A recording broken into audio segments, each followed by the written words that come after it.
멀미를 유발한다고 얘기하는 경우가 많아요. 그래서 탑승자가 있을 경우에는 실제 이 회생제동의 레벨을 이제 운전을 시작하겠습니다. 여기에 기아봉이 있죠. 기아봉이 있는데 우리가 전통적으로 이제 레버형을 밑으로 당기면, 후방 쪽으로 당기면 D고 앞이 R이고 파킹이었잖아요. 근데 이건 이제 반대로 되어 있습니다. 앞쪽으로 돌리면 드라이브고 앞 전진이고요. 뒤로 돌리면 후진입니다. 그리고 이걸 누르면 파킹 버튼이고, 파킹 버튼 찾는데 한참 걸렸어요. 그래서 앞쪽으로 해서 운전을 시작하면 일반적인 전기차 특성이 그렇듯이 상당히 조용합니다. 시동이 걸렸는지 꺼졌는지도 모를 정도고, 오히려 지금 팬을 돌리면서 공조 시스템을 구동하는 이 노이즈만 들릴 정도고요. 혹시 이제 그 핸들 차선 유지 장치를 켰을 경우에는 다소 불안감이 존재할 수 있어요. 왜냐하면 얘가 스스로 센터 값을 자꾸 잡아주려고 핸들을 미세 조정하다 보니까 핸들이 제가 원하지 않는 부위로 움직이는 것 같으니까 저도 모르게 핸들을 좀 그립을 꽉 잡고 운전을 하더라고요. 그래서 고속으로 좀 운전하면서는 요거 차선 유지 장치를 제가 오프를 시켰습니다.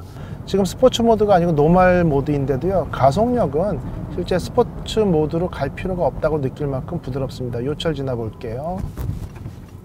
예, 요철도 시속 40km 이상에서 상당히 좀 부드럽게 잡아주고 있습니다. 서스펜션이 상당히 좀 부드럽고 소프트해서 안락감을 느낍니다. 그래서 패밀리형 세단에 맞춰서 디자인된 게 아닌가 보여지고, 그 부분은 저도 만족스럽고요. 그 다음에 이제 전기차나 수소전기차나 이 배터리 에너지를 갖다 최소한 세이브해서 쓰려고 많은 노력을 하거든요. 그러다 보니까 회생제동이 있어요.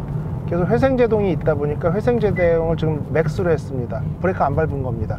가속 페달을 밟고 가다가 가속 페달에서 발만 띄면 브레이크가 걸리죠. 이렇게 결국 회생제동을 극대화한 거거든요. 이것 때문에 핸들을 붙들고 있는 운전자는 별로 못 느끼는데, 주변의 탑승자들이 자 보세요, 브레이크 살짝 띄고 가속 페달 밟고 띄고, 자 전기차다 보니까 가속력이 좋죠. 가속력이 좋으니까 쭉 나갑니다. 머리가 뒤로 가죠. 가속 페달 발을 띄면 다시 앞으로 가죠. 멀미를 유발한다고 얘기하는 경우가 많아요. 그래서 탑승자가 있을 경우에는 실제 이 회생제동의 레벨을 1단계나 저는 제로로 놓고 타는 게 맞고요. 그러다 보니까 브레이크 성능은 상당히 좋습니다. 왜냐하면 회생제동까지 결합되어 있다 보니까 어떻게 보면 운전을 하면서 자동으로 한 시속 100km 이상 달리다가 2단 정도 집어넣어서 엔진 브레이크 거는 내연기관의 그 느낌이 그대로 살아나거든요. 주행 모드를 스포츠로 바꿔보겠습니다. 자, 실제 드라이버는 핸들을 잡고 있으면서 살짝 차이점을 느끼겠지만 아마 동승자들은 큰 차이를 못 느낄 거예요. 그래서 스포츠 모드하고 노멀 모드하고의 격차가 별 차이가 없게 세팅된 것으로 좀 느껴지는데, 실제 노멀 모드에 놓고 운전을 해도 충분합니다. 에코 모드에 놨을 경우에는 가속력이 좀 제한이 있는 걸 느꼈어요. 그래서 고속에서 이제 주행 성능이 좀 떨어지는 부분을 느꼈고요.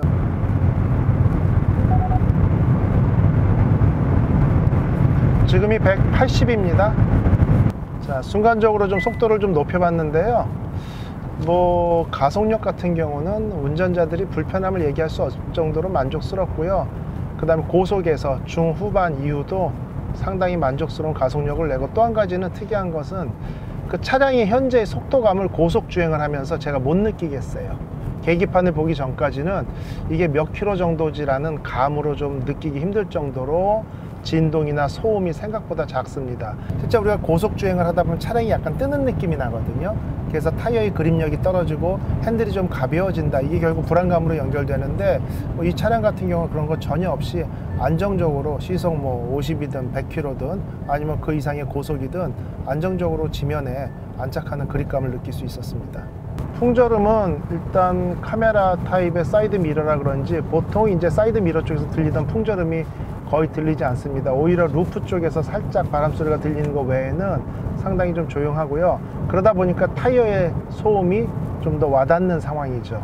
이 정도로 좋은 퍼포먼스를 가졌으면 약간 좀 더 차량이 다이나믹하고 좀 터프했으면, 이런 아쉬움이 있는 거죠. 그리고 이제 뒷좌석이 아까 좁은 걸 말씀드렸잖아요. 그러니까 뒷좌석이 워낙 좁다 보니까 그냥 가족용, 패밀리용 세단은 아예 포기를 하고 그냥 2인용 스포츠카 그쪽으로 아예 넘어갔었으면 만족도가 훨씬 좋았을 거다. 결국은 현대나 기아나 이 GMP 가지고 지금 만들고 있잖아요. 똑같은 플랫폼입니다.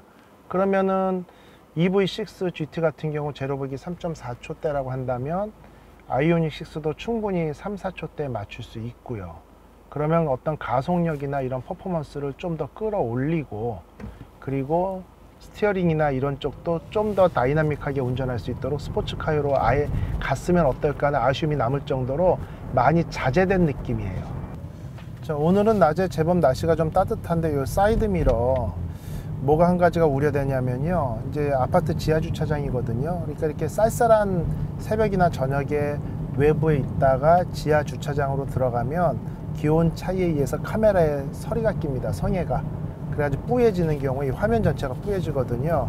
그래서 그런 경우에 상당히 좀 당황한 적도 있었고, 그 다음에 생각보다는 카메라가 밖으로 많이 튀어나와 있기 때문에 일반 운전자들 같은 경우는 굳이 왜 저걸 카메라 옵션을 다나, 일반 예전에 전통적인 사이드미러를 다는 게 어떨까, 이렇게 얘기하는 사람들도 좀 있습니다.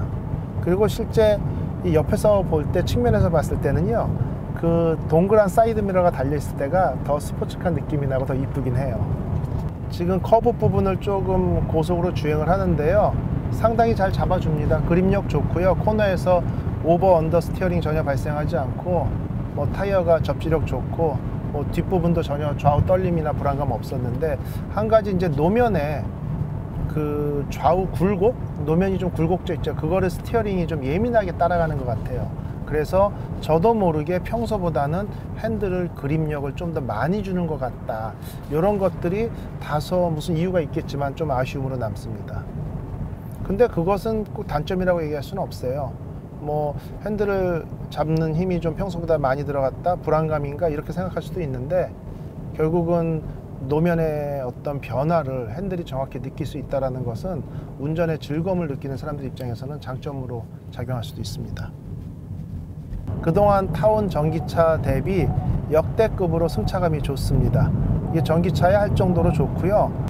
그래서 이게 조금 과장된 표현이라고 생각하실 수도 있는데, 저는 과장되지 않고 정확히 말씀드립니다. 그 전기차의 승차감 중에서 2억 1천만 원짜리 타이칸에 액티브 서스펜션이 들려 있어서 능동으로 진동을 잡아주는 그 타이칸의 승차감에 전혀 뒤지지 않는다고 보여져요. 왜? 타이칸 같은 경우는 배터리 무게가 700kg이 넘거든요.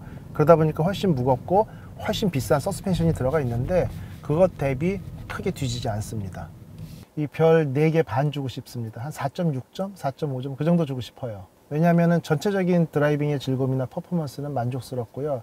단지 디자인이나 이걸 패밀리형 세단의 어떤 뉘앙스를 좀 담기 위해서 노력한 부분이 저는 단점으로 지적되거든요. 그래서 나중에 혹시 이게 정말 2명만 탈 수 있고 뒷좌석은 그냥 서류 브리프케이스 정도 얹어 놓을 수 있고, 그렇게 하면서 좀 고급스럽게 디자인을 하고 문도 도어도 좌우에 하나씩으로 바꾸고 이러면 저는 구매할 의향이 있습니다.